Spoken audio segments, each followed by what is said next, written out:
చెప్తామంతా కలిసి హల్లెలూయా హల్లెలూయా హల్లెలూయా హల్లెలూయా స్తోత్రం యేసయ్యా స్తోత్రం యేసయ్యా స్తోత్రం యేసయ్యా స్తోత్రం యేసయ్యా హల్లెలూయా హల్లెలూయా హల్లెలూయా హల్లెలూయా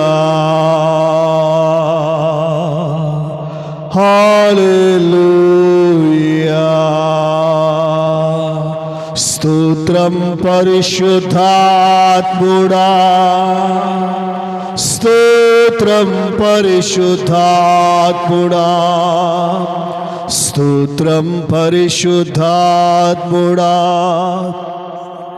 స్తోత్రం పరిశుద్ధాత్ముడా హల్లెలూయా హల్లెలూయా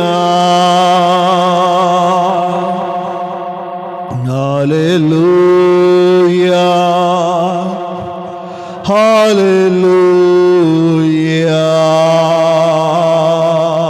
స్తోత్రం స్తోత్రం స్తోత్రం స్తోత్రం పరిశుద్ధుడా స్తోత్రం స్తోత్రం స్తోత్రం స్తోత్రం స్తోత్రం స్తోత్రం స్తోత్రం మహాగరుడా స్తోత్రములు స్తోత్రములు స్తోత్రములు స్తోత్రములు స్తోత్రములు స్తోత్రములు మహిమ కలిగిన తండ్రి స్తోత్రములు మహారాజా స్తోత్రములు స్తోత్రములు స్తోత్రములు స్తోత్రములు యేసయ్యా నీ అమూల్యమైన దివ్యమైన శ్రేష్టమైన ఉన్నతమైన పరిశుద్ధమైన నామానికి కోట్ల కొలది స్తోత్రములు తండ్రి స్తోత్రములు యేసయ్యా స్తోత్రములు స్తోత్రములు స్తోత్రములు స్తోత్రములు మహిమ ఘనత ప్రభావములు కలిగిన తండ్రి యేసయ్యా నీ ఉన్నతమైన పరిశుద్ధమైన శ్రేష్టమైన ఘనమైన నామానికి స్తోత్రములు స్తోత్రములు తండ్రి స్తోత్రములు తండ్రి మమ్మల్ని ఎంతగానో ప్రేమించిన తండ్రి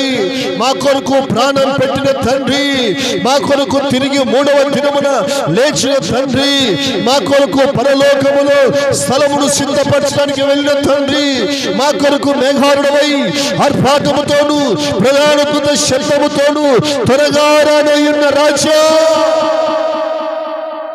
మీ పాదములకు స్తోత్రములు తండ్రి స్తోత్రములు తండ్రి ఎక్కడో లోకములో పాపములో శాపములో చీకటిలో పడిపోయి చెడిపోయి తిరుగుచూ ఉన్నటువంటి నన్ను మమ్మల్ని ప్రభువా ఎంతగానో మీరు ప్రేమించి పాపము నుండి విడిపించి అయ్యా నీ పరిశుద్ధ రక్తము చేత మమ్మల్ని కడిగి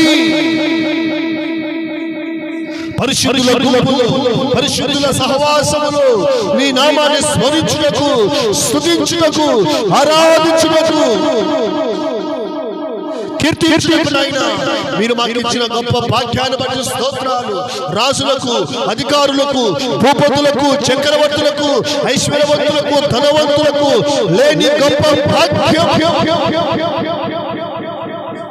మీరు మాకు ఇచ్చిన విధానం బట్టి స్తోత్రాలు చెల్లిస్తున్నాను. తండ్రి అయ్యా మీ పాదములకు స్తోత్రాలు. నా తండ్రి నీ సన్నిధికి వచ్చి ఆశీర్వదించబడటానికి, అభిషేకించబడటానికి, నీ ఆత్మచేత నింపబడటానికి, నీ కృపను పొందటానికి, అయ్యా నీ ముఖ దర్శనాన్ని పొందటానికి, నీ వెలుగును పొందటానికి, నీ పరిశుద్ధాత్మ అభిషేకాన్ని అనుభవించుటకు తండ్రి మీరు మాకు ఇచ్చిన గొప్ప భాగ్యాన్ని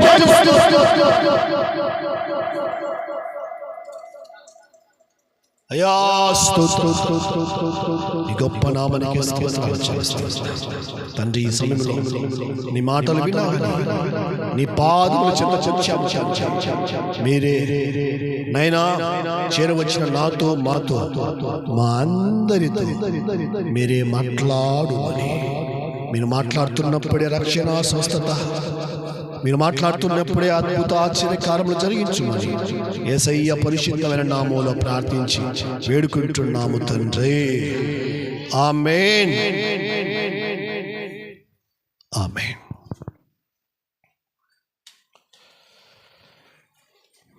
అందరం అలాగే నిలిచి ఉండి కీర్తనల గ్రంథము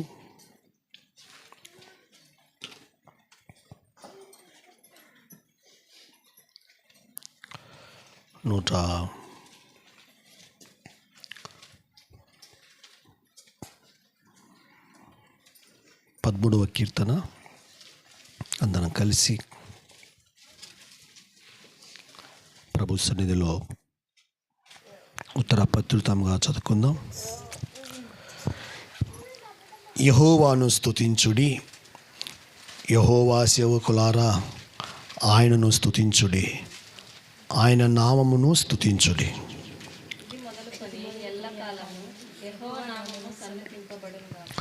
సూర్యోదయం మొదలుకొని సూర్య అస్తమయం వరకు యెహోవా నామము స్తుతి నొందదగినది.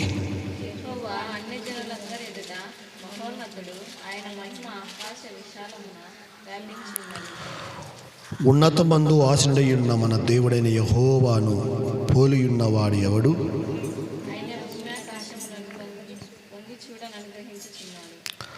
ప్రధానులతోనూ తన ప్రజల ప్రధానులతోనూ వారిని కూర్చుండబెట్టుటకై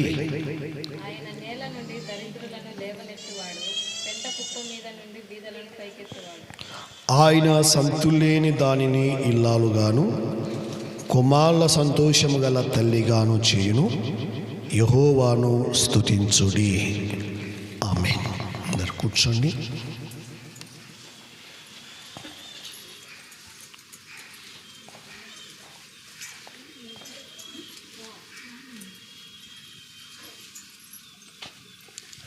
దేవుని పరిశుద్ధ నామానికి మహిమ కలుగునుగాక. మన ప్రభువైన యేసయ్య పరిశుద్ధమైన నామములో దేవుని పాదముల చెంతకు చేరవచ్చినటువంటి దేవుని బిడ్డలైన మీ అందరికీ నా హృదయపూర్వక శుభములు, వందనములు తెలియజేస్తూ ఉన్నాను. ఈ సమయంలో దేవుని పరిశుద్ధ బైబిల్ గ్రంథముల నుండి రోమా పత్రిక అపోస్తులుడైన పౌలు గారు రోమిలకు రాసిన పత్రిక 2వ అధ్యాయము 6-7 వచనాలు చదువుకొని దేవుని మాటలు పరిశుద్ధాత్మ దేవుని సహాయంతో ధ్యానం చేసుకుందాం. ఆయన ప్రతి వానికి వాని వాని క్రియల చొప్పున ప్రతిఫలమిచ్చును. సత్క్రియను ఓపికగా చేయుచు మహిమను ఘనతను అక్షయతను వెదుకు వారికి నిత్య జీవము ఇచ్చును. చదువుబడినటువంటి లేఖన భాగమును గమనించినట్లయితే ప్రభు సన్నిధిలో మనకు ఒక చక్కని మాట కనబడుతూ ఉంది. సత్క్రియలు ఓపికగా చేయుచు మహిమను ఘనతను అక్షయతను వెదుకు వారికి నిత్య జీవము ఇచ్చును. దేవుని బిడ్డలారా, యేసుక్రీస్తు ప్రభుల వారిని మనము ఎందుకు నమ్ముకోవాలి అంటే కేవలము రోగాలు, దరిద్రము, అప్పులు, అనారోగ్యము, సమస్యలు, శ్రమలు కేవలము ఇవి మాత్రమే తొలగిపోతాయి అని నమ్ముకోకూడదు.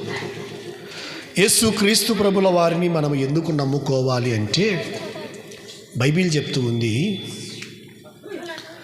యేసుక్రీస్తు ప్రభుల వారి ద్వారా నిత్య జీవము అనేది లభిస్తుంది. నిత్య జీవము పరలోక రాజ్యము, మోక్షము అది కేవలము యేసుక్రీస్తు ప్రభుల వారి ద్వారా మాత్రమే లభిస్తుంది. ఎందుకంటే నేనే మార్గం, సత్యం, జీవం అని యేసు ప్రభుల వారు చెప్పారు. నా ద్వారా తప్ప ఎవరు పరలోక రాజ్యానికి చేరలేరు, అనగా మోక్షానికి వెళ్ళలేరు. కాబట్టి యేసుక్రీస్తు ప్రభుల వారు ఈ సమయంలో మనకు చెప్తున్నటువంటి చక్కటి మాట ఏంటంటే, బైబిల్ మనకు స్పష్టంగా తెలియజేస్తూ ఉంది, సత్క్రియలు ఓపికగా చేయుడి. దేవుని బిడ్డలారా, క్రియలు వేరు, సత్క్రియలు వేరు. పనులు వేరు, మంచి పనులు వేరు. మంచి పనులు చేసేవాళ్ళు ఉన్నారు, చెడ్డ పనులు చేసేవాళ్ళు ఉన్నారు.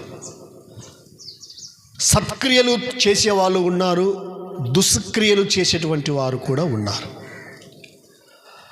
ఏ కార్యాలు చేసినా, ఏ క్రియలు చేసినా, ఏ పనులు చేసినా, మంచి పనులు చేసినా, చెడ్డ పనులు చేసినా, నీతి పనులు చేసినా, అవినీతి పనులు చేసినా, ఏ పనులు చేసినప్పటికీ కూడా బైబిల్ చెప్తూ ఉంది, వాని వాని క్రియల చొప్పున వారికి ప్రతిఫలం అనేది ఉంటుంది. అయితే దేవుని సన్నిధిలో యేసుక్రీస్తు ప్రభుల వారిని నమ్ముకున్నటువంటి దేవుని పిల్లలు ఏం చేయాలి అంటే సత్క్రియలు చేయాలి. అంటే మంచి పనులు చేయాలి, నీతి పనులు చేయాలి, ధర్మకార్యాలు చేయాలి. దేవుని ఆశీర్వాదాలు పొందే విధంగా, దేవుని కృపను పొందేటువంటి విధంగా, దేవుని రాజ్యాన్ని సంపాదించుకునే విధంగా, దేవుని కృపకు పాత్రులము అయ్యేటువంటి విధంగా మనము భూమి మీద దేవుని యొక్క బిడ్డలారా సత్క్రియలు చేసేటువంటి వారిగా ఉండాలి. హల్లెలూయా. దుష్క్రియలు చేసేవాళ్ళు ఉన్నారు, చెడ్డ పనులు చేసేవాళ్ళు ఉన్నారు, దుర్మార్గపు పనులు చేసేవాళ్ళు ఉన్నారు, చెడు పనులు చేసేటువంటి వారు ఉన్నారు. వారికి కూడా ప్రతిఫలం ఉంటుంది. అలాగనే సత్క్రియలు చేసేవారికి కూడా ప్రతిఫలం అనేది ఉంటుంది. దేవుని యొక్క బిడ్డలారా, యేసుక్రీస్తు ప్రభుల వారిని నమ్ముకున్నటువంటి వారి జీవితంలో భక్తి ఎంత ఇంపార్టెంటో, విశ్వాసం ఎంత ఇంపార్టెంటో, ప్రార్థన ఎంత ఇంపార్టెంటో, పాటలు పాడడం ఎంత ఇంపార్టెంటో, ప్రసంగం చేయడం ఎంత ఇంపార్టెంటో, దేవుని యొక్క మందిరానికి రావడం ఎంత మనకు ముఖ్యమో, మన పనులు కూడా అంత అవసరం. చాలామంది అన్నీ చేస్తారు, పాటలు పాడతారు, ప్రార్థనలు చేస్తారు, ప్రసంగాలు చేస్తారు, భక్తి చేస్తారు, విశ్వాసం చేస్తారు. కానీ వారి పనులు ఎలాగా ఉంటాయంటే అందరికీ, అంటే ఇంట్లో వాళ్ళకు కావచ్చు, బయటి వాళ్ళకు కావచ్చు, చుట్టాలకు కావచ్చు, స్నేహితులకు కావచ్చు, ఆఖరికి మందిరములో ఉన్న విశ్వాసులకు కావచ్చు, దైవ సేవకునికి కావచ్చు, వారి పనులు ఎలాగా ఉంటాయంటే అంతగా దేవునికి ఇష్టంగా, దేవునికి అనుకూలంగా ఉండవు. దేవుని యొక్క బిడ్డలారా, బైబిల్ మనకు స్పష్టంగా తెలియజేస్తూ ఉంది. ఎందుకంటే భక్తి ఎంత ముఖ్యమో, భక్తితో పాటు క్రియలు కూడా అంత అవసరము. హల్లెలూయా. క్రియలు అంటే ఒక మాట చెప్తా. క్రియలు అంటే పిల్లలు ఏం చేయాలంటే పెద్దలకు లోబడమే ఇది క్రియ అంటారు. భార్య ఏం చేయాలంటే భర్తకు లోబడమే ఇది క్రియ అంటారు. భర్త ఏం చేయాలంటే భార్యను ప్రేమించడమే ఇది క్రియ అంటారు. ఎవరైనా ఆకలితో మన దగ్గరికి వచ్చారనుకోండి, వారికి ఒక ముద్ద అన్నం పెట్టడమే ఒక క్రియ అంటారు. చుట్టాలు కానీ, బంధువులు కానీ, స్నేహితులు కానీ వచ్చారనుకోండి, వారికి నీళ్ళు లేకపోతే ఏదో ఒకటి మన శక్తి కొలది టీ కావచ్చు, నీళ్ళు కావచ్చు, మజ్జిగ కావచ్చు, ఇంకా ఏదైనా కానీ వచ్చిన అతిథికి మనము పరిమార్శించడము, వారికి పరిచర్య చేయడము, ఇది క్రియ అంటారు. ఎందుకంటే కొందరు చుట్టాలు బంధువులు వచ్చినప్పుడు కనీసం అంటే దేవుని యొక్క బిడ్డలారా మంచినీళ్ళు కూడా ఇవ్వరు. సరే తాగకుండా వాళ్ళు పోతారు. పోయిన తర్వాత ఏం చేస్తారు? బయటకు పోయిన తర్వాత ఆ ఇంటికి వెళ్తే కనీసము కాళ్ళు కలుపుకోవడానికి కూడా నీళ్ళు ఇవ్వలేదు కదా. యేసుక్రీస్తు ప్రభుల వారు ఒక ఇంటికి ప్రార్థన చేయడానికి పోయినప్పుడు పరిసయ్యుడు ఈయన యేసయ్యను భోజనానికి పిలిచాడు. భోజనానికి పిలిస్తే దేవుని యొక్క బిడ్డలారా భోజనానికి పిలిస్తే వెళ్ళాడు. వెళ్ళిన తర్వాత ఆ ఊరిలో ఉన్నటువంటి ఒక పాపాత్మురాలు స్త్రీ వచ్చింది. యేసు ప్రభుల వారు ఆ ఇంట్లో భోజనానికి కూర్చున్నాడు అని. అయితే యేసయ్య వచ్చిన తరువాత ఆమె వెనుకచాటుగా వచ్చి యేసు ప్రభుల వారి పాదాల మీద పడి కన్నీళ్లతో యేసయ్య పాదాలను కడిగి యేసు ప్రభుల వారి యొక్క పాదాలను తల వెంట్రుకలతో తుడిచి ఆయన పాదాలను ముద్దు పెట్టుకుంది ఈమె. అయితే ఇంట్లోకి పిలిచినటువంటి పరిసయ్యుడు ఈ సీమోను, ఈ కుష్ఠరోగి యేసు ప్రభుల వారిని వేరే విధంగా అర్థం చేసుకుంటా ఉన్నాడు. ఈయన పరిశుద్ధుడు కదా, ఈయన నీతిమంతుడు కదా, ఈమె పాపి కదా, ఈమెను ముట్టుకుంటా ఉంటే ఏమనకుండా ఉన్నాడే. ఈయన పరిశుద్ధుడు, ఆమె పాపి. ఈయన నీతిమంతుడు, ఆమె అనీతిమంతురాలు. ఆమె పాపాత్మురాలైన స్త్రీ అయినప్పటికీ కూడా యేసు ప్రభుల వారిని ముద్దు పెట్టుకుంటా ఉంటే, కన్నీళ్లతో యేసు ప్రభుల వారి పాదాలకు అడుగుతూ ఉంటే ఈమె పాపి అని, ఈమె ఒక పాపములో జీవిస్తున్న స్త్రీ అని ఈమెను మనసులో బయట కాదు మనసులో అసహించుకుంటా ఉన్నాడు. యేసు ప్రభుల వారు హృదయాలను ఎరిగినవాడు. హల్లెలూయా. ఎలాంటి వాడండి? మనం కూడా అప్పుడప్పుడు మనసులో ద్వేషిస్తూ ఉంటాం. ఎవరిని? ఇరుగు పొరుగు వారిని ద్వేషిస్తూ ఉంటాం. మనసులో, బయట కాదు, మనసులో తిట్టుకుంటూ ఉంటాం. అట్టటోళ్ళు, ఇట్టటోళ్ళు, అలాంటోళ్ళు, ఇలాంటోళ్ళు అని మనసులో తిట్టుకుంటూ ఉంటాం. వాళ్ళకు తెలియకపోవచ్చు, కానీ మన మనసులో తిట్టుకునేది ఎవరికి తెలుసు? ఆయనకు తెలుసు. హల్లెలూయా. ఎందుకంటే హృదయాన్ని పరిశోధించేవాడు ఆయన. హల్లెలూయా. ఎందుకంటే ఈనాడు దేవుని యొక్క బిడ్డలారా అత్తను మనసులో కొనిగే వాళ్ళు ఎంతోమంది ఉన్నారు, మామను మనసులో కొనిగే వాళ్ళు ఎంతోమంది ఉన్నారు, తోడుకోడళ్ళు మనసులో కొనిగే వాళ్ళు ఎంతోమంది ఉన్నారు, ఆడబిడ్డలు ఎంతోమంది మనసులో కొనిగే వాళ్ళు ఎంతోమంది ఉన్నారు. అయితే వీటన్నిటిని కూడా యేసుక్రీస్తు ప్రభుల వారు గమనిస్తూ ఉన్నటువంటి గొప్ప దేవుడు. హల్లెలూయా. ఈ పరిసయ్యుడు కుష్ఠరోగి ఆమెను మనసులో అసహ్యించుకుంటూ ఉన్నాడు. అయితే యేసు ప్రభుల వారు ఒక మాట చెప్పి దేవుని యొక్క బిడ్డలారా ఆమె గురించి సాక్ష్యం ఇస్తూ ఉన్నాడు. అయ్యా, నేను నీ ఇంటికి వచ్చాను కదా, కనీసం కాలు కడుక్కోవడానికి నీళ్ళని ఇచ్చావా నువ్వు? కనీసము తుడుచుకోవడానికి చిన్న టవాలని ఇచ్చావయ్యా నాకు? నువ్వు ఆమె గురించి మాట్లాడుతున్నావని దేవుని యొక్క బిడ్డలారా ఈమె నన్ను విస్తారంగా ప్రేమించిన గనక ఈమె పాపములన్నీ కూడా క్షమించబడ్డాయి. గట్టిగా చప్పలు కొట్టండి. హల్లెలూయా. దీనిని ఏమంటారంటే క్రియ. దేవుని యొక్క బిడ్డలారా ఈనాడు విశ్వాసులకు భక్తి ఉంది, క్రియ లేదు.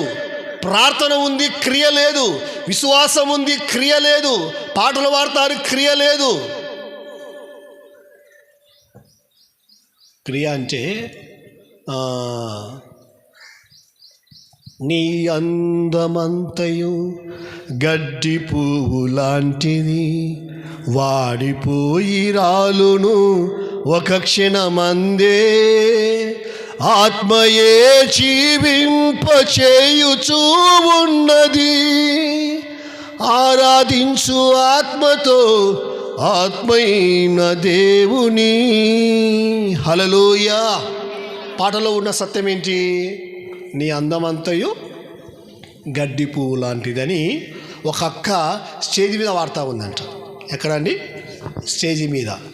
ఈమె ఎలా పాట అయితే బాగానే వాడుతూ ఉంది, కానీ లిప్టిక్ వేసుకొని బాగా అలంకరించుకొని పాడుతూ ఉంది. ఈ పాట ఎవరికి? ఆమెకా, వచ్చిన వాళ్ళకా? చెప్పండి, ఎవరికి ఈ పాట? ఈమె కాదంట, ఈమె అలంకరించుకోవచ్చంట. ఏమమ్మా పాట అంతలాగా గట్టిగా పాడితే అంటే దిగిన తర్వాత పాటే అలంకరణ అంట. అంటే ఎందుకు నేను మాటలు చెప్తున్నానంటే, దేవుడి యొక్క బిడ్డలారా, క్రియ అంటే మనము చేసేటువంటి పనుల ద్వారా ఏదైతే పాడుతున్నామో ఆ పాటను మన క్రియల ద్వారా చూపించడమే సత్క్రియ. హల్లెలూయా. నేను ఏదైతే ప్రసంగం చేస్తూ ఉన్నానో అది క్రియల పూర్వకంగా చూపించడం. ప్రేమించండి అని నేను ప్రసంగం చేసి ఎవరిని ప్రేమించకుండా ద్వేషించాననుకో చెలవాటు అవుతుందా? క్షమించండి అని మీకు ప్రసంగం చేసి నేను ఎవరిని క్షమించలేదనుకో అది క్రియాపూర్వకమైన ప్రసంగం అవుతుందా? కాదు. అంటే మనం ఏదైతే చెప్పగలుగుతామో అది మనము చేసే విధంగా ఉన్నప్పుడే క్రియాపూర్వకమైనటువంటి భక్తి, ప్రార్థన, ప్రసంగము, పాటలు అంటారు. హల్లెలూయా. మందిరములో పాడిందే బయట మాత్రము క్రియ మాత్రము ఏమాత్రం ఉండదు. దేవునికి బిడ్డలారా, మందిరములో మాత్రము ప్రసంగం చేస్తాము అందరితో సమాధానంగా ఉండండి అని, కానీ సమాధానంగా ఉండరు. దేవునికి బిడ్డలారా, ఎందుకు నేను ఈ మాటలు చెప్తున్నానంటే బైబిల్ చెప్తూ ఉంది మనకు దేవుని సన్నిధిలో విశ్వాసకి క్రియలు ఎంతో అవసరము. ఎందుకంటే బైబిల్ మనం చూసినట్లయితే మత్తయి సువార్తలో మనము 5వ అధ్యాయంలో చూసినట్లయితే ఒక మాట యేసుక్రీస్తు ప్రభుల వారు అంటారు చూడండి. 5వ అధ్యాయము 16వ వచనము, క్రియలు మనుషులు మీ సత్క్రియలు చూచి పరలోకమందున్న మీ తండ్రిని మహిమపరచునట్లు వారి ఎదుట మీ వెలుగును ప్రకాశింపనీయుడే. హల్లెలూయా. మన క్రియలను బట్టి దేవుని యొక్క బిడ్డలారా మన ఇంట్లో వాళ్ళు మారుతారు. మన క్రియలు బట్టి మన ఇరుగు పొరుగు వారు మారుతారు. ఎందుకంటే మన గదిలో చేసిన ప్రార్థన చూడరు, మన హృదయంలో ఉన్న భక్తి చూడరు, మనకెంత విశ్వాసం ఉందో చూడడు. అయితే మనము ప్రేమించే విధానము, క్షమించే విధానము, పలుకరించే విధానము, వారికిచ్చే మర్యాద, ఇవి క్రియలు. ఈ క్రియలు బట్టి దేవుని యొక్క బిడ్డలారా ఒక అన్యజనుడు కూడా మారవచ్చు. హల్లెలూయా. క్రియలతో ఉన్న ఒక విశ్వాసి అవిశ్వాసములో ఉన్నటువంటి ఒక భర్తను మార్చుకోవచ్చు. క్రియలతో ఉన్న ఒక విశ్వాసి అవిశ్వాసములో ఉన్నటువంటి ఒక భార్యను, లేకపోతే కోడల్ని, అత్తను, మామను మార్చుకోవచ్చు. ఎందుకంటే ఈనాడు విశ్వాసులకు క్రియలు లేవు. అందరిని అనకూడదు, కానీ కొందరి దగ్గర పంతాలు, పట్టింపులు, అసూయలు, ద్వేషము, పగలు. ఇంటి దగ్గర అత్తకోడలు మాట్లాడుకోరు, కానీ వచ్చి ప్రభువులలో చేయొచ్చా? వీళ్ళు చేయొచ్చా? అత్తాకోడలు ఇంటి దగ్గర కొట్లాడుకొని, ఇరుగు పొరుగు వారితో కొట్లాడుకొని, మందిరానికి వచ్చి ముసుకేసుకొని బలలో చేయొచ్చా? ప్రార్థన చేయొచ్చా? ప్రార్థన చెల్లుబాటు అవుతుందా? ప్రార్థన దేవుని యొద్దకు చేరుతుందా? చేరదు అది. ఎందుకంటే నీవు సమాధాన పడిన తరువాత దేవుని సన్నిధికి వచ్చి నీవు ప్రార్థన చేస్తే అది పరలోకానికి చేరుతుంది. హల్లెలూయా. సమాధాన పడకుండా నువ్వు ప్రార్థన చేస్తే పరలోకం కాదు, గుమ్మం కూడా దాటదు. నువ్వు ఏర్చాల్సిందే, నీకు మోకాల నొప్పులు రావాల్సిందే ప్రార్థన చేసి. ఎందుకంటే క్రియ అవసరం. జరిగిండొచ్చు, తప్పు జరిగిండొచ్చు, పొరపాటు జరిగిండొచ్చు, అన్యాయం జరిగిండొచ్చు, అధర్మం జరిగిండొచ్చు, ఏదైనా కానీ ప్రభు ప్రేమను బట్టి మనము క్షమించేవారిగా ఉండాలి. ఆమేన్. హల్లెలూయా. ఇది క్రియ. ఎందుకంటే నీ క్రియను బట్టి మనుషులు మారుతారు. నీకు హాని జరిగిండొచ్చు, నష్టం జరిగిండొచ్చు, కీడు జరిగిండొచ్చు, అపాయం జరిగిండొచ్చు, నీకు గాయం జరిగి ఉండవచ్చు. అయితే దేవుని పిల్లలుగా మనం ఏం చేయాలంటే క్షమించాలి. ఇది దేవుని సన్నిధిలో ఇది దేవుడు కోరుకునేటువంటి సత్క్రియ. హల్లెలూయా. ఈ సత్క్రియలు చేయాలంటే బైబిల్ చెప్తూ ఉంది ఓపిక కావాలి. చెడ్డ పనులు చేయాలంటే ఓపిక అవసరం లేదు. మంచి పనులు చేసే వాళ్ళకి ఓపిక ఎంతో అవసరం. మంచి పని చేసే వాళ్ళకు సహనం ఎంతో అవసరం, నిబ్బరం ఎంతో అవసరం. ఎందుకంటే చెడ్డ పనులు చేసే వాళ్ళు ఎవరిని తిట్టరు, మంచి పనులు చేసే వాళ్ళనే గొనుగుతారు. ప్రార్థనకు వస్తున్నావా, ఎప్పుడు పోవాలన్నా, ఆదివారం పోవాలన్నా, రోజు పోవాలన్నా, ఎప్పుడు స్వస్థ ప్రార్థన అంటావు, విజ్ఞాపన ప్రార్థన అంటావు, ఆ ప్రార్థన సైలెంట్ అని గొనిగే వాళ్ళు ఉంటారు. అదే సినిమాకు పెట్టిన ఎవరైనా గొనుగుతారా? గొనిగే ఊరుకుంటారా వాళ్ళు కదా. ఒక అక్క నాతో అనింది, అన్న వీడు ఇప్పుడే సినిమాకు వచ్చాడన్నా అనింది నాతో. అంటే వాడు నవ్వాడు. నవ్విన తర్వాత వీడు నాతో అన్నాడు, నేను సినిమా హాల్లో చూస్తున్నాను, వీళ్ళు టీవీ కాడ చూస్తున్నారు, వీళ్ళకు నాకు తేడా ఏముంది అమ్మా? ఈమె మా అక్క లేకపోతే మా అమ్మ. వాడు అంటున్నాడు, వీళ్ళు అందరూ పిల్లలతో కూర్చొని సీరియల్ మార్చి చూస్తారన్నా, ఇది క్రియ అంటారా? నువ్వు మానుకొని రేయ్ ఇది తప్పుడు అని చెప్పాలా. నువ్వు మానుకోకుండా నేను మానుకోకుండా అవునా కదా, అవునంటారా కదంటారా? మనం అన్నీ చేయొచ్చు, ఇతరులకు మనం చెప్పామనుకోండి, చూసినాంలే నీతి వాక్యాలు మర్చి చెప్తున్నావు, నువ్వు ఇంట్లో చూస్తున్నావు, నేను బయట చూస్తున్నాను కానీ బయట అనకపోయినా మనసులో కదా. నేను ఎందుకు మాటలు చెప్తున్నానంటే, నీ క్రియ, నీ భక్తి, దేవుడి యొక్క బిడ్డలారా, క్రియాపూర్వకంగా నీ పిల్లలు, నీ భర్త, నీ యజమానుడు, నీ ఇంట్లో ఉన్నట్టు వారందరూ కూడా ప్రభు సన్నిధిలో తెలుసుకొని, ఎలాంటి మూర్ఖుడైనా, దుర్మార్గుడైనా, వ్యభిచారి అయినా, దొంగ అయినా నీ క్రియలు బట్టి దేవుడు ఆ వ్యక్తిని మార్చగలుగుతాడు. గట్టిగా చప్పట్లు కొట్టండి, హల్లెలూయా. ఎందుకంటే బైబిల్ మనకు స్పష్టంగా తెలియజేస్తుంది, ఒక అన్యుడు ఎప్పుడు మారతాడంటే నీ క్రియ ద్వారా మారతాడు. ఒక అవిశ్వాసి ఎప్పుడు మారతాడంటే నీ క్రియ ద్వారా మారతాడు. ఒక లోకములో ఉన్న వ్యక్తి ఎప్పుడు మారతాడంటే నీ క్రియ ద్వారా మారతాడు. నీ ప్రసంగం ద్వారా కాదు, నీ పాట ద్వారా కాదు, నీ ప్రార్థన ద్వారా కాదు, నీ భక్తి ద్వారా కాదు, నీ విశ్వాసం ద్వారా కాదు, నీ క్రియ. ఎందుకంటే ఈనాడు దేవుని పిల్లలు అని చెప్పుకుంటున్నాము కానీ దేవునికి సంబంధించినటువంటి లక్షణాలు ఒకటి కూడా ఉండవు. దేవునికి సంబంధించిన లక్షణాలు ఏంటి చెప్పండి? కుడి చెంప కొడితే 2 చెంపలు కొట్టాలనిందే యేసుప్రభుల వారు బైబిల్ ఏం చెప్పాడు? ఒక చెంప కొడితే ఏం చెప్పాడు? 2 చెంపలు కొట్టారా, నీకు 2 చేతులు ఉన్నాయని చెప్పాడా? ఒక చెంప చూపించమని చెప్పాడా? అంతే కదా. ఇది క్రియ అంటే. ఎవరైనా ఒక మాట అన్నారు అనుకోండి, ఏం నాకు రావా, నీకంటే నాకు నేను PhD చేసిన బూతులు తిట్టడంలో అంటారు. ఒకైనా అన్నాడు, ఒకైనను ఎగతాళి చేశారు, ఎటకారం చేశారు. ఈయన ఎటకారం చేస్తే ఈయన ఏమంటున్నాడా, నీ ఎటకారంలో నేను ఎటకారం చేయడంలో PhD చేశాను, మీకంటే నేను బాగా ఎటకారం చేయడం నాకు వచ్చు. అంటే ఎగతాళి చేయడం, వ్యంగ్యంగా మాట్లాడడం, దీని క్రియ అంటారా, భక్తి అంటారా?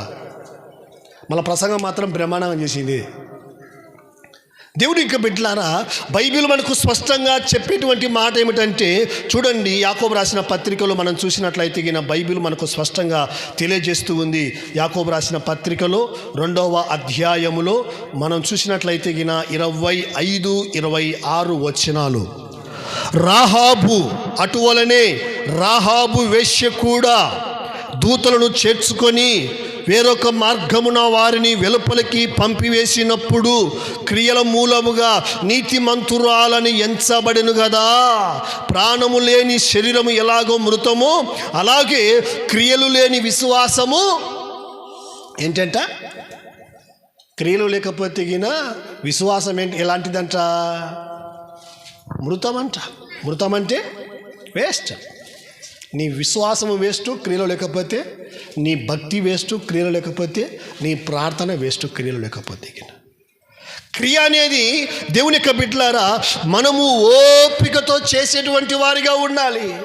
ఎందుకంటే నీ సత్క్రియల వలన, నీ మంచి పనుల వలన, నీ నీతి క్రియల వలన, నీ ధర్మ క్రియల వలన దేవుడు నీకు ఒకరోజు ప్రతిఫలం ఇస్తాడు. గట్టిగా చప్పట్లు కొట్టండి. హల్లెలూయా. మనుషులు కాదు, ఇరుగు పొరుగు వారు కాదు, ఇంట్లో వాళ్ళు కాదు నీకు మార్కులు వేసేది, దేవుడు ఒకరోజు వేస్తాడు మార్కులు. ఎందుకంటే ప్రకటన గ్రంథంలో మనం చూసినట్లయితే ఈయన స్పష్టంగా రాయబడిన మాటలు ఏంటంటే, చూడండి 22వ అధ్యాయము 12వ వచనములో, ఇదిగో త్వరగా వచ్చుచు ఉన్నాను, వాని క్రియల చొప్పున ప్రతి వానికిచ్చుటకు నేను సిద్ధపరిచిన జీతము నా యొద్ద. ఎవరి దగ్గర ఉందండి జీతం ఇవ్వడానికి? వాని క్రియల చొప్పున. దేవుని యొక్క బిడ్డలారా, చెడ్డ క్రియలు చేసినా, మంచి క్రియలు చేసినా, సత్క్రియలు చేసినా, లేకపోతే చెడ్డ పనులు చేసినప్పటికీ కూడా ప్రతి వారికి దేవుని బిడ్డలారా, ప్రతి వారికి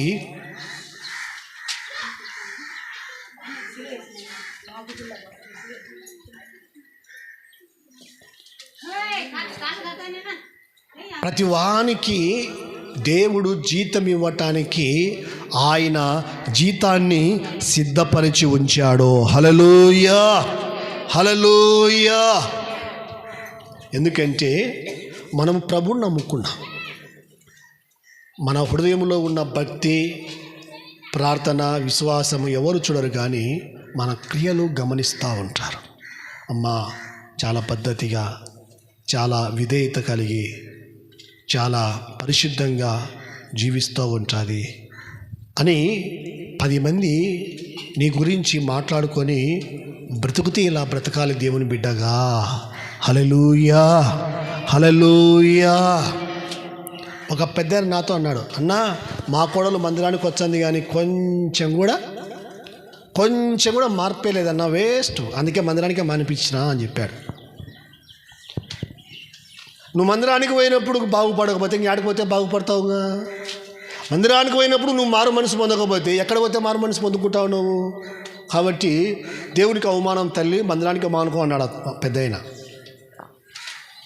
ఎందుకంటే కొందరు మందిరంలో ఒక విధంగా ఉంటారు, ఇంటికాడ మాత్రం, మందిరంలో మాత్రం పిల్లిలాగా ఉంటారు, ఇంటికాడ మాత్రం గాంధిస్తూ ఉంటారు, పుల్లిలాగా బాగా గాంధిస్తూ ఉంటారు. అన్నిటికి గాంధించడమే అది చాలా తప్పు, చాలా పొరపాటు. దేవుని బిడ్డలారా, ఎందుకంటే మనము దేవుని పిల్లలం కాబట్టి మనలో ఓపిక, నిబ్బరము, సహనము, ప్రేమ, సాత్వికము, క్షమించే గుణము, దయాళుత్వము, మంచితనము, ఇవి మనము ధరించుకొని ఇవి ఇతరులకు మనము కనపరిచే వారిగా ఉండాలి. హల్లెలూయా. కనిపించేటువంటి వారిగా ఉండాలి. అక్క ఎంత ఓపిక నీకు, ఎంత సహనము నీకు, ఎంత నిబ్బరము నీకు, ఎంత నీకు, ఇది మన దగ్గర మనకు కనిపించాలి. ఇది కనిపించినప్పుడే మనము దేవుని క్రియలు, మనము దేవుని యొక్క బిడ్డలారా కనిపించినప్పుడే అనేకులకు మన శక్తి, భక్తి ఏంటో ఖచ్చితంగా అర్థమవుతుంది. హల్లెలూయా. ఎందుకంటే బైబిల్లో 2 అన్నదమ్ములు ఉన్నారు. ఒకని పేరు కయ్యూను, ఒకని పేరు హేబేలు. ఇద్దరు కూడా దేవునికి బలి అర్పించడానికి వచ్చారు. వస్తే కయ్యూను అర్పణ దేవుడు అంగీకరించలేదు, హేబేలు అర్పణ దేవుడు అంగీకరించాడు. అయితే దేవుడు కయ్యూను అర్పణ అంగీకరించలేదని ఏం చేశాడంటే, దేవుని యొక్క బిడ్డలారా దేవుని మీద కోపడ్డాడు. ఎవరి మీద అండి? దేవుని మీద కోపడితే మనకు ఉన్నుకలు ఉంటాయా? కింద ఉంటాయండి. దేవుని మీద కోప్పడి ఏం చేశాడంటే తన తమ్ముణ్ణి హేబేలును చంపాడు. దేవుని యొక్క బిడ్డలారా, బైబిల్లో మనం చూసినట్లయితే గిన ఆదికాండము 4వ అధ్యాయంలో మనం గమనించినట్లయితే గిన చూడండి, 2వ వచనం నుండి, తరువాత ఆమె తన తమ్ముడగు హేబేలును కనెను. హేబేలు గొర్రెల కాపరి, కయ్యూను భూమిని సిద్ధపరచువాడు. కొంతకాలమైన తరువాత కయ్యూను పొలం పంటలో కొంత యెహోవాకు అర్పణగా తీర్చెను. హేబేలు కూడా తన మందలో తొలుచూలు పుట్టిన వాటిలో క్రొవిన వాటిని కొన్ని తెచ్చెను. యెహోవా హేబేలు అతని అర్పణను లక్ష్య పెట్టెను, కయ్యూను అతని అర్పణను లక్ష్య పెట్టలేదు. కాబట్టి కయ్యూనుకు మిక్కిలి కోపము వచ్చి అతడు తన ముఖము చిన్నబుచ్చుకొనగా, యెహోవా కయ్యూనుతో, నీకు కోపమేలా? ముఖము చిన్నబుచ్చుకొని ఉన్నావు ఏమి? నీవు సత్క్రియ చేసిన ఎడల తల ఎత్తుకొనవా? సత్క్రియ చేయని ఎడల వాకిట పాపము పొంచి ఉండును. సత్క్రియ చేయలేదు కాబట్టి తల దించుకున్నాడు. బైబిల్ మనకు అదే తెలియజేస్తుంది. నీవు సత్క్రియ చేసిన ఎడల, నీవు సత్క్రియ చేసిన ఎడల తల ఎత్తుకొనవా? సత్క్రియ చేయని ఎడల వాకిట పాపము పొంచి ఉంది. వాకిట పాపము పొంచి ఉంటుంది. దేవునికి బిడ్డలారా, సత్క్రియ చేసినట్లయితే బైబిల్ చెప్తూ ఉంది, మనము తల ఎత్తుకుంటాం. సత్క్రియ చేయకుండా ఉన్నట్లయితే గిన అది పాపము దేవునికి బిడ్డలారా వాకిట పొంచి ఉంటుంది. అందుకే ప్రభు అంటున్నాడు, నువ్వు సత్క్రియ చేయలేదు బాబు. ఇద్దరు క్రైస్తవులే కదా, దేవునికి ఇద్దరు అర్పణ అర్పించారు. హేబేలు దేవునికి శ్రేష్టమైన వాటిని ఇచ్చాడు. కయ్యూను ఏం చేశాడు? శ్రేష్టమైన వాటిని ఇలా. చాలామందికి కానుక దేవునికి ఇచ్చారు కానీ తెలియదు కొందరికి. దేవునికి ఎలాగ ఇవ్వాలంటే శ్రేష్టమైనది ఇవ్వాలి, బలిష్టమైనది ఇవ్వాలి. దేవునికి మనము ఇచ్చేటువంటి కానుక దేవునికి బిడ్డలారా ఎలాగంటే, చిన్న మాట చెప్తా. మనము కోడి గుడ్డు పెట్టిందనుకో, ఫస్ట్ గుడ్డు ఎవరికి ఇచ్చాము కదా, అలాగిస్తా. మిగతా గుడ్లన్నీ మనం తీసుకుంటాం కదా. అలాగనే దేవుడు మనకు ఒక 10 రూపాయలు ఇచ్చాడు అనుకోండి, ఆ 10 రూపాయలు అంతా వాడి మిగిలినది దేవునికి ఇవ్వకూడదు. దేవునికి కానుక మనం ఎలా చేయాలంటే, 10 రూపాయలు మనకు దేవుడు ఇచ్చాడు అనుకోండి, 100 రూపాయలు కూడా కాదు, 10 రూపాయలు ఇచ్చాడు అనుకోండి, ఆ 10 రూపాయల్లో 10 పైసలు ఇచ్చావో, 20 పైసలు ఇచ్చావో, రూపాయి ఇచ్చావో, ఫస్ట్ దేవునికి తీయాలి. ఫస్ట్ దేవునికి తీసి ఎంతన్నది 10 పైసలు కానీ, 20 పైసలు కానీ, ₹1 కానీ, రూపాయి కానీ, ఫస్ట్ దేవునికి తీసి తరువాత మనము దేవునికి ఇచ్చినట్లయితే గిన దేవుడు ఆ కానుక అంగీకరిస్తాడు. హల్లెలూయా. మనము తిని ఎవరికైనా అన్నం పెడితే ఒప్పుకుంటారా? ఏమంటారు దాన్ని? ఏమంటారండి? అంటారా అన్నారా? దేవుడు ఒప్పుకుంటాడా? మళ్ళా మనం ఇచ్చే కానుక పొరపాటును ఒప్పుకుంటారా? ఒప్పుకోరు కదా. మీరు అన్నం నాకు తయారు చేసినారు, మీరు తిని పెడతారా తినకుండా పెడతారా? నాకు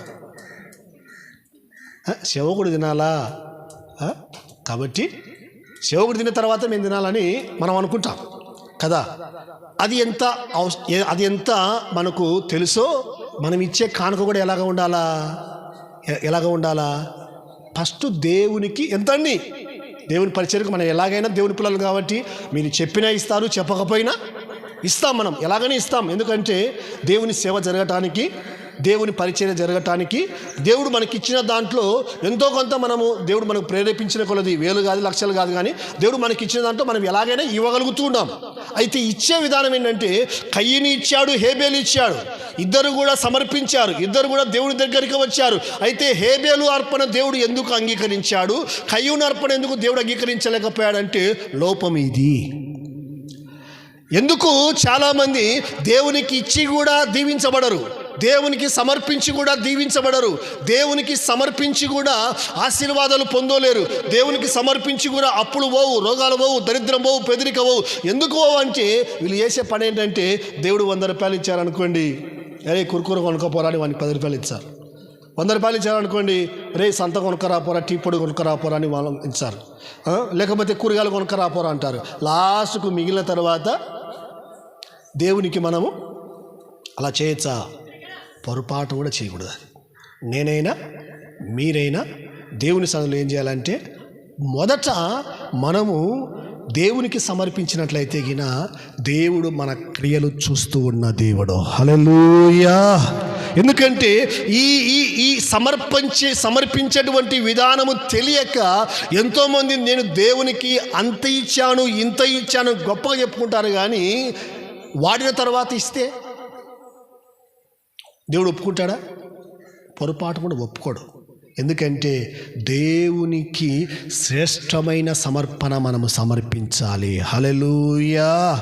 వాడకుండా మనము దేవునికి సమర్పించాలి. మిగతాది నువ్వు ఏం కొనుక్కుంటావో, బట్టలు కొనుక్కుంటావో, బంగారు కొనుక్కుంటావో, స్థలం కొనుక్కుంటావో, ఇల్లు కొనుక్కుంటావో, లేకపోతే కారు కొనుక్కుంటావో, లేకపోతే ఏదన్నా కొనుక్కో, నీ డబ్బులు నీ ఇష్టం. ఎత్తి పెట్టుకో, దాచిపెట్టుకో, వడ్డీకి మాత్రం ఇచ్చుకోవాలి. ఎందుకంటే క్రైస్తవులు వడ్డీకి ఇచ్చా, ఇది ఎక్కడిది కాదు. ఎత్తి పెట్టుకోండి, మంచిదే. దాచిపెట్టుకోండి, ఏదైనా కొని పెట్టుకోండి, మంచిదే. ఎందుకంటే అవసరాలు కూడా ఉంటాయి కదా, కుటుంబ అవసరాలు, వ్యక్తిగత అవసరాలు, పిల్లల అవసరాలు, పిల్లల చదువులు, పిల్లల పెళ్ళిళ్ళు ఉంటాయి. కాబట్టి ఎత్తి పెట్టుకోవడము, దాచిపెట్టుకోవడము, తీసి పెట్టుకోవడము మంచిదే. కాకపోతే వడ్డీకి మాత్రము మనము ఇచ్చుకోకూడదు. ఎందుకంటే మనం దేవుని పిల్లలం. హల్లెలూయా, హల్లెలూయా. దేవుని యొక్క బిడ్డలారా, నేను ఎందుకు ఈ మాటలు చెప్తున్నానంటే సత్క్రియ అనేది ఎంతో అవసరం. ఎందుకంటే సత్క్రియలు చేయక ఈ లోకములో ఎంతోమంది లోక పనులు, చెడ్డ పనులు, లోకములో మంచిగా బతుకుతే విలువ లేదులే, మంచికి ఆడ స్థానం ఉందిలేని చెడ్డ పనులు చేయటానికే మనుషులు దేవుని యొక్క బిడ్డలారా ఆలోచన చేసి చెడు వైపే తిరుగుతూ ఉన్నారు, కానీ మంచి వైపు తిరిగేటువంటి వాళ్ళు ఎంతోమంది లేరు, చాలా తక్కువ ఉన్నారు. అయితే బైబిల్ చెప్తూ ఉంది, సత్క్రియ చేసేవారికి జీతం ఉంటుంది, దుష్కార్యాలు చేసేవారికి దేవుని దగ్గర జీతం ఉంటుంది. వాని క్రియల చొప్పున దేవుడు వానికి జీతం ఇస్తాడు. దేవుని యొక్క బిడ్డలారా, సత్క్రియలు మనం ఓపిక చేసినట్లయితే గిన పరలోకములో మనకు నిత్య జీవము దొరుకుతుంది. హల్లెలూయా. దేవుని దగ్గర మనకు స్థానం దొరుకుతుంది. పరలోకములో తండ్రి దగ్గర మనము ఆయన కుడిపార్శ్వములో మనం ఆనుకొని ఉంటాం. ఎందుకంటే బైబిల్ మనకు స్పష్టంగా తెలియజేస్తుంది, సత్క్రియలు అనేది ఎంతో అవసరము. మళ్ళీ చెప్తున్నాను, విశ్వాసులు ఎంతోమంది పుట్టినప్పటి నుండి మందిరానికి వెళ్తున్నారు, కానీ వారిలో సత్క్రియ అనేది లేదు. పిల్లికి బిచ్చం పెట్టారు వీళ్ళు,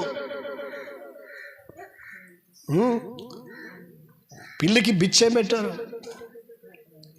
పుట్టింటిలో వచ్చి ఒక విధంగా ఉంటారు, అత్తగారింటి నుంచి వచ్చి ఒక విధంగా ఉంటారు. ఇలా భక్తి ఇలా ఏది వండిచ్చి పెట్టే విధానం, అవునా? అత్త మామ వచ్చి ఒక విధంగా వండుతారు, అమ్మ నాయన వచ్చి ఒక విధంగా వండుతారు. ఇది విశ్వాసులకు తగదు. ఎందుకంటే మనము దేవుని పిల్లలం. హల్లెలూయా, హల్లెలూయా.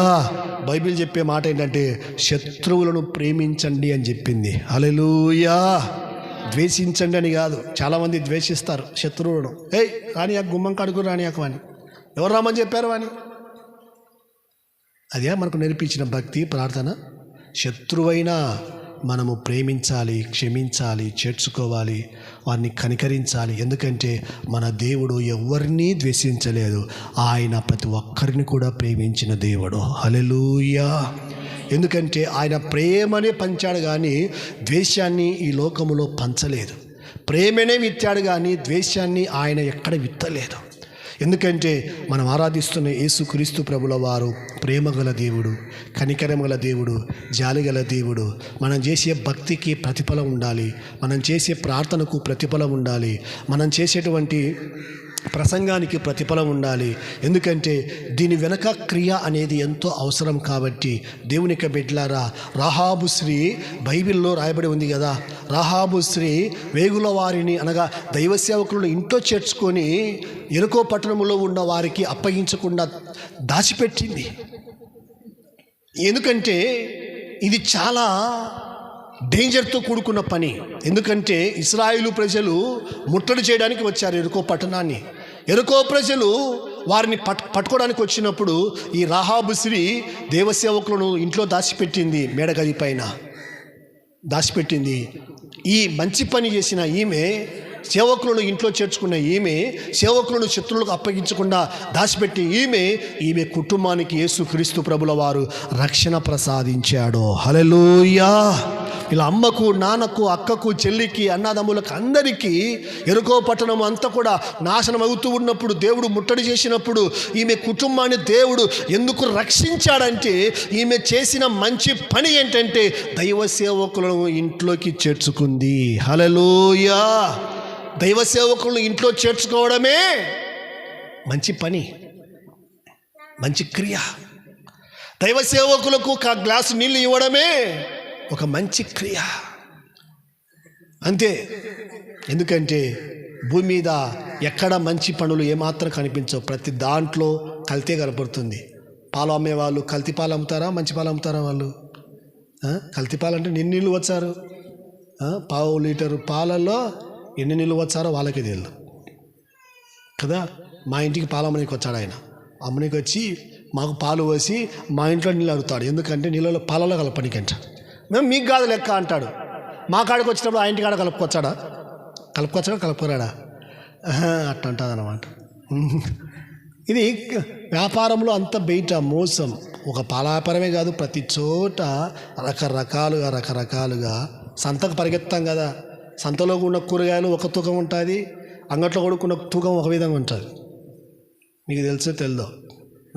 వాళ్ళు కేజీన్నర 10 రూపాయలు అంటారు, కేజీ కూడా ఉండవు. ఇంటికాడకు తూకం వచ్చిన అంత ఉంటుంది వ్యాపారాలు. అవును, నేను గమనించిన చాలా మోసాలు తాగా ఉంటాయి. కాబట్టి బయట మంచి పనులు, నీతి కార్యాలు ఏం కనపడవు. కానీ కేవలం దేవుని దగ్గర దేవుని సేవకులకు ఆతిథ్యం ఇవ్వడము, విశ్వాసులకు పరిచర్య చేయడము, దేవుని పని చేయడము, ప్రార్థన చేయడము, బైబిల్ చదవడము, మోకరించడము, పాడడము, ప్రభు పని చేయడము, ఇది దేవుని సన్నిధిలో ఒక క్రియ.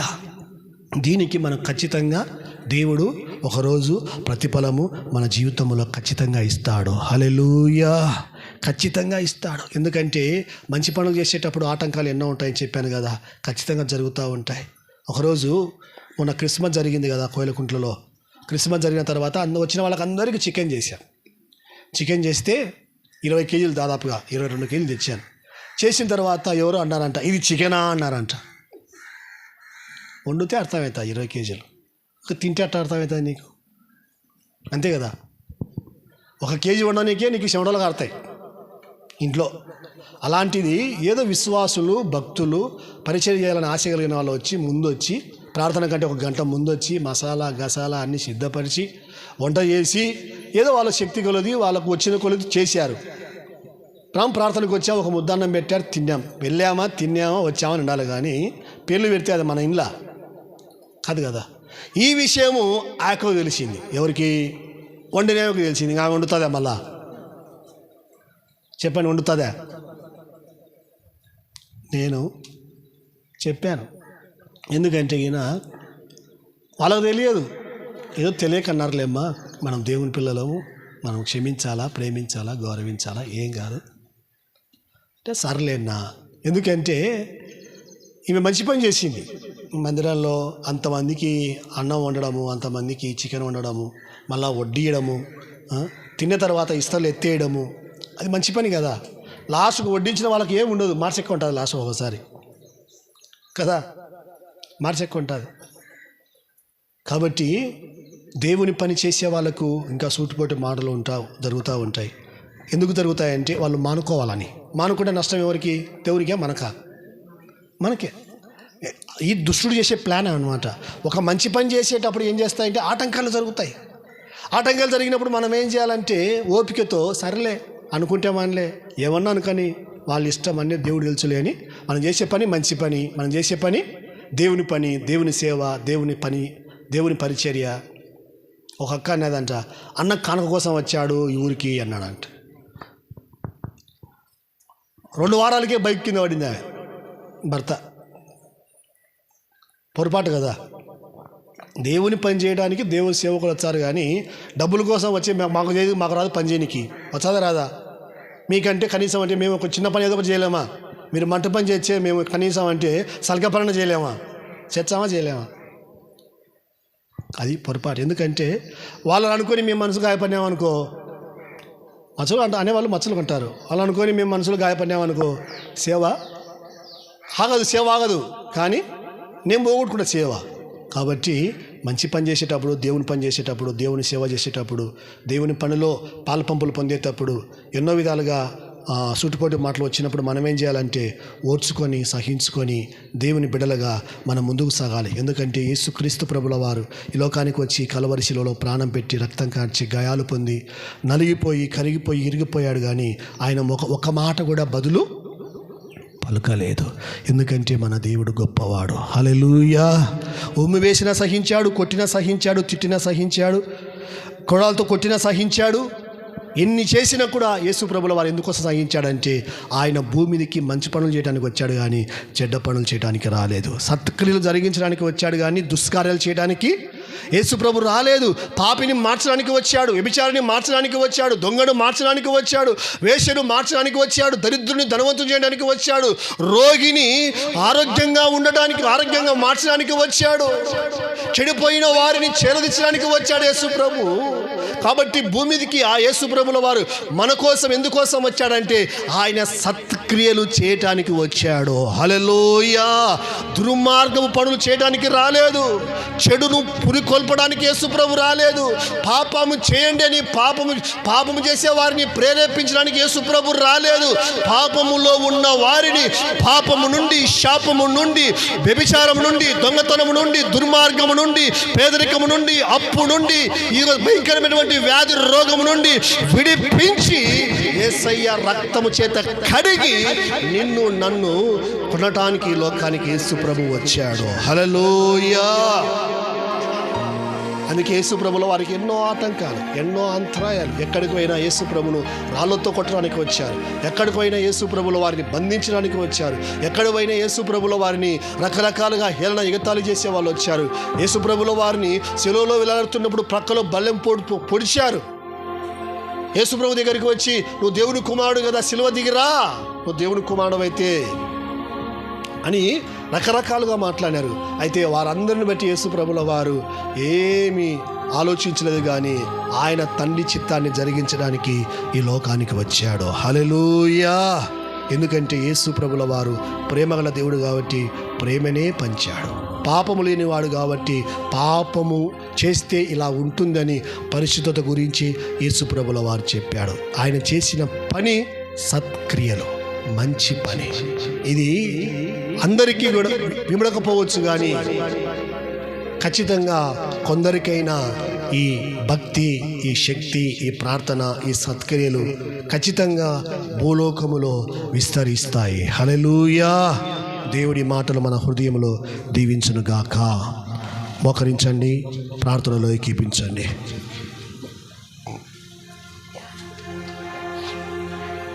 గొప్ప దేవుడు, నమ్మదగిన దేవుడు, కనికరముల దేవుడు, జాలిగల దేవుడు, ప్రేమగల దేవుడు మనం ఆరాధిస్తున్న యేసు ప్రభుల వారు ఈ లోకానికి చెడ్డ పనులు చేయడానికి రాలేదు, కులం మార్చడానికి రాలేదు, మతం మార్చడానికి రాలేదు, మనుషులు మార్చడానికి రాలేదు, మనుషులు మార్చడానికి యేసు ప్రభు వచ్చాడు. ఒక పాపిని మార్చడానికి వచ్చాడు, ఒక దుర్మార్గుని మార్చడానికి వచ్చాడు, ఒక వేశ్యను మార్చడానికి వచ్చాడు, ఒక నరహత్య చేసేవారిని మార్చడానికి వచ్చాడు. ఒక పాపములో ఉన్న వారిని, చీకట్లో ఉన్న వారిని, శ్రమలో ఉన్న వారిని, వ్యాధిలో ఉన్న వారిని, పేదరికములో ఉన్న వారిని యేసు ప్రభుల వారు విడిపించడానికి, విమోచించడానికి ఈ లోకానికి నీ కొరకు, నా కొరకు నరునిగా, రిక్తునిగా, దీనునిగా ఈ లోకానికి వచ్చాడని దేవుని సన్నిధిలో మనము గ్రహించాలి. ఆయన మంచి పనులు చేయడానికి వచ్చాడు, సత్క్రియలు చేయడానికి వచ్చాడు, దుర్మార్గం పనులు చేయడానికి రాలేదు, చెడ్డ పనులు చేయడానికి రాలేదు, చేపించడానికి రాలేదు. ఆయన దేవుని పిల్లలుగా మనం సత్క్రియలు ఓపికతో, నీతి క్రియలు ఓపికతో, మంచి పనులు ఓపికతో మనం చేస్తూ దేవుని రాజ్యాన్ని సంపాదించుకుందాం, దేవుని ఆశీర్వాదాలు సంపాదించుకుందాం. చక్కగా మోకరించండి, రెండు చేతులు జోడించండి. అయ్యా అడగండి, అయ్యా ఇన్ని రోజులు తెలుసో తెలియకో దుర్మార్గము క్రియలు, చెడ్డ క్రియలు, అయ్యా నైనా నీకు విరోధమైన పనులు, నీకు విరోధమైనటువంటి కార్యాలు ఇదిగో ఎన్నో చేశాను తండ్రి. ఈ రోజు నుండి అయ్యా నైనా నీ సన్నిధిలో నీ మాటలు విన్న నేను ఈ రోజు నుండి నీతి క్రియలు, ధర్మ క్రియలు, మంచి క్రియలు, సత్క్రియలు ఓపికతో చేస్తూ అక్షయతను ఇదిగో మహిమను, ఘనతను, అక్షయతను వెదికి నీ రాజ్యాన్ని సంపాదించుకోవాలి దేవుని అడుగుదాం. ఎందుకంటే బయట మనకు కనిపించవు నీతి క్రియలు, ధర్మ క్రియలు, మంచి క్రియలు, సత్క్రియలు బయట లోకములో మనకు కనిపించవు, చేసేవాళ్ళు కనిపించరు. కేవలము సత్క్రియలు చేసేవాడు ఎవరంటే మనం ఆరాధిస్తున్న యేసు క్రీస్తు ప్రభుల వారు మాత్రమే సత్క్రియలు చేయగలిగిన దేవుడు, సత్ప్రవర్తన కలిగిన దేవుడు, సుచరిత కలిగిన దేవుడు, క్రామ, క్రోధ, లోభ, మోహ, మదమత్సములు జయించిన వాడు, పాపము లేనివాడు, ప్రపంచ పరిశుద్ధుడు. కాబట్టి సత్క్రియల గురించి బోధించేది యేసు ప్రభు ఒక్కడే. సత్క్రియలు చేయగలిగింది యేసు ప్రభు ఒక్కడే. ఆ సత్క్రియలు మన జీవితంలో కూడా చేసేవారిగా ఉందాం. ప్రేమగల తండ్రి, కనికరమైన మా నాయన, జాలిగల తండ్రి, వాత్సల్యత గల తండ్రి, గొప్ప యేసయ్య ఈ పాదములకు స్తోత్రాలు చెల్లిస్తున్నాము. ఈ సమయంలో తండ్రి నాయనా మీరు మాతో మాట్లాడిన గొప్ప మాటలు బట్టి మీ పాదములకు స్తోత్రాలు చెల్లిస్తూ ఉన్నాం. అవును తండ్రి, ఎన్నో దినాలు తండ్రి భక్తి చేశాం, ప్రార్థన చేశాం, విశ్వాసం చేశాం, పాటలు పాడాం, అయ్యా ప్రార్థన చేశాం, ప్రసంగాలు చేశాము. కానీ మాలో అయ్యా ఎక్కడ కూడా సత్క్రియ, సత్ ప్రవర్తన, మంచి పనులు మా జీవితంలో లేవు తండ్రి. మేము చేస్తుంది కరెక్ట్ అనుకున్నాం, మేము చేస్తున్నదే మంచిది అనుకున్నాం, మేము చేసేదేనైనా ఇది కరెక్ట్ అనుకున్నాము. కానీ ఈ సమయంలో తండ్రి మీరు మాతో మాట్లాడిన గొప్ప మాటలు బట్టి, అమూల్యమైన మాటలు బట్టి అయ్యా మీ పాదములకు స్తోత్రాలు చెల్లిస్తూ ఉన్నాం. సత్క్రియలు చేసేవారికి స్వస్థత, సత్క్రియలు చేసేవారికి ఆరోగ్యము, సత్క్రియలు చేసేవారికి నిత్య జీవము, సత్క్రియలు చేసేవారికి యేసయ్య ప్రతిఫలం ఇస్తాడని మాతో మాట్లాడిన గొప్ప మాటలు బట్టి మీ పాదములకు స్తోత్రాలు. నీ మాటలు విన్న నన్ను మమ్మల్ని కూడా జ్ఞాపకం చేసుకుని దీవించండి. ఈ రోజు నుండి ఎక్కడ మేము అయ్యా మాటలో కానీ మా సత్క్రియలు ఉండాలి, ప్రవర్తనలో సత్క్రియలు ఉండాలి, మేము చేసే పనులు సత్క్రియలు ఉండాలి తండ్రి. ఎక్కడ నీకు అవమానాన్ని కలిగించే పనులు, అయ్యా నేను దూషించే పనులు మా జీవితంలో మేము ఎక్కడ జరిగించకుండా మేము ఏం చేసినా నీకు అనుకూలంగా, నీకు మహిమకరంగా మేము ఏం పని చేసినా నా తండ్రి మీరే మాతో ఉండి జరిగించి మహిమ పొందుమని వచ్చిన నన్ను మమ్మల్ని కూడా మనసారా పేరు పేరున జ్ఞాపకం చేసుకుని దీవించండి, ఆశీర్వదించండి, రక్షణ ప్రసాదించండి, స్వస్థ ప్రసాదించండి, ఆరోగ్యం ప్రసాదించండి, ఆశీర్వదించండి, దీవించండి. కృపగల నీడలో, దయగల నీడలో, హస్తపు నీడలో నన్ను మమ్మల్ని కూడా భద్రపరిచి నడిపించండి. నీ బిడ్డలు తన్ని ఆశతో వచ్చారయ్యా, నీ మాటలు వినడానికి వచ్చారయ్యా. అయ్యా వచ్చిన వీరు ఒట్టిగా ఖాళీగా ఒట్టి చేతులతో వెళ్లకుండా సమృద్ధికరమైన నీ కృప, నీ ఆశీర్వాదము, నీ అభిషేకము, నీ పరిశుద్ధాత్మను అనుభవించినట్లు సహాయం చేసి మహిమ పొందమని తండ్రి మా కొరకు ప్రాణం పెట్టి రక్తం కార్చారు, నలిగిపోయారు, కలిగిపోయారు తండ్రి. మీ పాదములకు స్తోత్రాలు, వందనాలు చెల్లించుకుంటూ కోడాలతో కొట్టిన, ఉమ్మి వేసిన, బారణ సెలవుని వేసిన మా కొరకు తండ్రి మంచి క్రియ చేశారు నాయన. ఈ పాదములకు స్తోత్రాలు చెల్లించుకుంటూ ఎన్ని మేలు చేసిన మీకు ఏమి చెల్లించలేక మా స్తుతి ఆరాధన మీ ప్రియకుమారుడు మా రక్షకుడైన యేసయ్య పరిశుద్ధమైన నామములో మీకే సమర్పించి వేడుకుంటున్నాము తండ్రి. ఆమేన్. అలాగనే ప్రార్థనలో ఉండండి. వాళ్ళ కొరకు ప్రార్థన చేసుకుందాం.